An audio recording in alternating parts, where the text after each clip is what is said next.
Chennai Silk Saree Sale. Latest collections at unbelievable prices. Up to 50% offer or branded gifts. Srinagar, Velachery, Cropate and Thiruvallur. ப்ரொடியூசரும் நடிகருமான Ravinder Chandrasekaran 5,24,00,000 பண மோசடியில் ஈடுபட்டதா சொல்லி செய்திகள் வெளியாகி பேரதிர்ச்சியை ஏற்படுத்தியிருக்கு.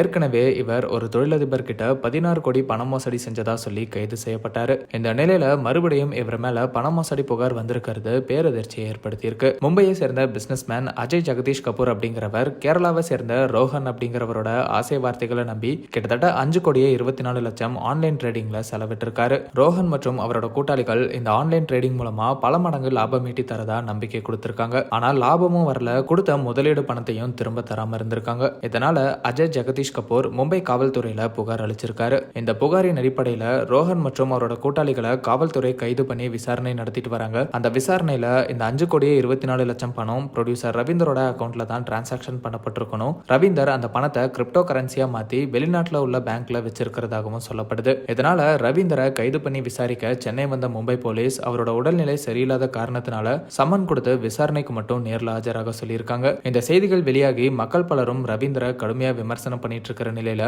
அவரோட மனைவி மகாலட்சுமி முதல் முறையா இந்த விஷயத்துக்கு இப்ப ரியாக்ட் பண்ணிருக்காங்க. அவங்க என்ன சொல்லியிருக்காங்கன்னா, எங்களுக்கு உண்மை என்னன்னு தெரியும், அதுதான் நிஜமாவே முக்கியம். நாங்க நல்லா தான் இருக்கோம், பிரச்சனை வேணாம்னு அமைதியா இருக்கோம். முழு கதை என்னன்னு தெரியாம ஒருத்தரை மதிப்பிடாதீங்க. உண்மை சீக்கிரமே வெளியே வரும். நாங்க நல்லா ஆரோக்கியமா பாசிட்டிவா உண்மையாவே சந்தோஷமா இருக்கோம் அப்படின்னு மகாலட்சுமி கணவர் ரவீந்தருக்கு ஆதரவா பேசியிருக்காங்க. மகாலட்சுமியோட இந்த போஸ்ட் தான் இப்ப சோசியல் மீடியால வைரல் ஆகி பேசப்பட்டு வருது. மும்பை போலீஸோட அடுத்த கட்ட விசாரணையில பல உண்மைகள் தெரிய வரும்னு சொல்லப்படுது. சோ வெயிட் பண்ணி பார்க்கலாம்.